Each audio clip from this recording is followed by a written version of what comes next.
안녕하십니까. 대전세종연구원 류유선입니다. 저는 오늘 2021년에 수행한 대전 지역 이주 여성의 창업 사례 연구에 대해서 간략하게 말씀드리겠습니다.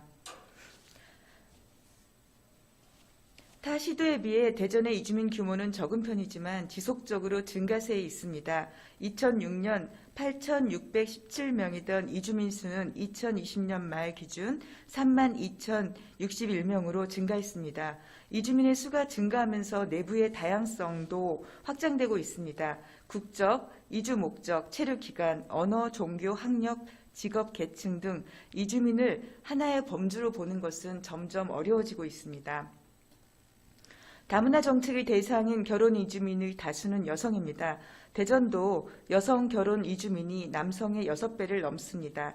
이들 결혼 이주민 대부분은 경제활동 참여에 대한 의지가 높습니다. 경제적 이유도 있지만 사회적 인정과 가족의 인정, 재미와 자유 등이 경제활동 참여의 동기가 되기도 합니다. 그러나 높은 경제활동 참여 의지에도 불구하고 이주민 대다수는 저임금, 저숙련 직종에서 일하고 있습니다. 최근에 대전 원도심에서 창업을 시도하고 있는 이주 여성이 증가하고 있습니다. 이들 사례를 통해 결혼 이주 여성에서 창업가로 전환하고 성장하고 있는 모습에 저는 주목을 했습니다.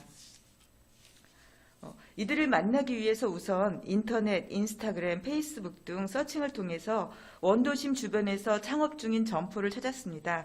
다음에 지역의 다문화 활동과 관련 연구자 및 이해관계자들을 통해 점포에 대한 정보를 취득하고 나서 창업 점포들을 방문했습니다. 위치나 운영 요일, 시간대, 주 고객, 판매품, 창업자들을 방문을 통해 파악하고 나서 6개의 식당을 골랐고 인터뷰 의사를 물어 최종 4개의 식당을 선정했습니다.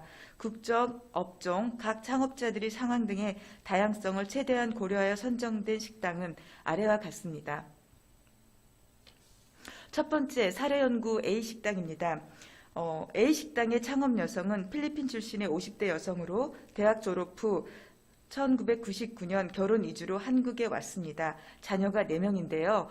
창업 역사를 보면은 2017년에 식당을 오픈했고요. 이 당시에는 여러 명이 함께 창업을 했습니다. 그리고 여러 가지 문제로 인해서 2018년에는 본인만 혼자 있는 단독 식당을 오픈을 했습니다. 주요 메뉴는 필리핀 음식과 필리핀식 재료입니다. 이게 식당의 전경인데요. 식당 앞모습이 보이시죠? 그리고 그 식당 옆에 있는 텃밭에서는 필리핀 음식에 들어가고 있는 식재료들을 본인이 스스로 재배하고 있습니다. B식당은 91년에 1년생인 베트남 출신의 여성입니다. 고등학교 졸업 후 2010년 결혼하면서 한국에 왔습니다. 2명의 자녀가 있습니다. 2019년에 식당을 오픈해서 식당이 성장하면서 2020년에는 조금 더 넓은 가게로 확장 이전했습니다. 베트남 쌀국수를 주로 음식으로 하고 있고요. 베트남 식재료도 함께 판매하고 있습니다. 보시다시피 식재료를 판매하고 있고요. 음식도 있고 베트남풍의 디자인을 식당 내부에 인테리어했습니다. 사례연구 식당 C는 네팔 식당입니다. C 식당의 창업 여성은 대학 졸업 후 유학 온 남편을 따라 한국에 왔습니다. 현재 1명의 자녀가 있습니다. 2017년에 대전 원도심에서 식당을 오픈했고요. 네팔 음식을 판매하고 있고 식재료도 함께 판매하고 있습니다. 가판대가 있죠. 음식도 있고 식당 내부는 이런 모습입니다. 마지막 사례 연구인 식당 D입니다. 여기도 마찬가지로 베트남 식당입니다. D식당의 창업 여성은 93년생 베트남 출신 여성입니다. 고등학교 졸업 후 2013년 결혼하면서 한국에 왔습니다. 현재 2명의 자녀가 있습니다. 4식당 모두 창업을 한 이유와 조건은 다릅니다. 다만 모두 특별히 창업 교육을 받지 않았고 식당 주변에 식당하는 여성의 성공 사례를 참조로 잘하면서 몸으로 체득한 요리를 가지고 창업을 시작했습니다. 4식당 모두 출신국의 음식을 기본으로 합니다. 따라서 A식당은 필리핀 요리를, B식당과 D식당은 베트남 쌀국수를 중심으로 C식당은 네팔 음식을 판매하고 있습니다. 위 네 사례에서 나타난 특징을 살펴보면요. 첫째, 이주 여성의 창업은 출신국 커뮤니티를 대상으로 한다는 것입니다. 한국어가 익숙하지 않은 이주 여성의 경우 출신국 이주 여성을 첫 번째 고객으로 삼고 페이스북을 기반으로 홍보를 하고 있습니다. 둘째, 온라인 중심입니다. 자녀가 어릴수록 한국어가 취약할수록 출신국 이주민을 대상으로 온라인에서 사업을 시작합니다. 이것은 소자본으로 가능하고 시공간의 제약이 적기 때문입니다. 셋째, 출신국 문화를 자원화합니다. 식당의 경우 교육이나 훈련보다는 성장하면서 체득한 것을 자원화합니다. 넷째, 이주 여성은 식당, 미용실, 의류, 카페, 화장품, 보험 등 여성 집중 업종에서 창업을 하고 있습니다. 그리고 이주 여성이 창업을 시작할 수 있었고 현재 성공적으로 운영하고 있는 이유는 초국적인 협력입니다. 한국인 배우자와 가족들의 물질적 지원, 정보 제공, 자녀 양육, 가사노동 등을 도와주고 대신해주며 출신국 부모와 가족들이 자금과 노동력을 제공해주고 출신국 친구와 한국인 지인들의 조언과 충고 등을 해주면서 창업이 가능하게 됩니다. 이것은 이주 여성의 창업 실천 기반과 조건, 환경을 제가 그려본 것인데요. 아주 복잡합니다. 이주 여성의 창업하기까지는 물론 이들의 개인적인 능력과 의지도 있지만은 배우자, 한국인 가족, 그리고 출신국 부모와 형제, 자매 등 초국적인 가족들의 협력이 필요합니다. 그리고 지인 네트워크와 함께 가장 중요한 것은 자치단체의 지원인데요. 법이나 제도, 교육, 훈련 이런 프로그램은 좀 미약한 것으로 볼 수 있습니다. 또한 이주 여성들은 창업 점포 내에서 다양한 역할을 수행하고 있습니다. 네 점포 모두 그 음식을 판매하면서 식재료들을 직접 판매하고 있습니다. 따라서 한 공간 내에서 음식 판매와 식재료 판매 두 개가 동시에 벌어지고 있는데요. 그래서 물품을 주문하고 받고 물품을 정리하고 물품 판매까지 이 제품 판매 과정이 하나 있고요. 또 하나는 식당의 업무입니다. 식재료를 구매하고 손질하고 조리하고 서빙하고 설거지하고 계산과 전화 응대, 마지막에는 청소, 그리고 식재료를 위한 텃밭 가꾸기까지 이런 식당 업무와 제품 판매 두 가지가 함께 있어서요. 아주 복잡하고 다층적인 역할을 이주 여성들은 창업 과정에서 해내고 있습니다.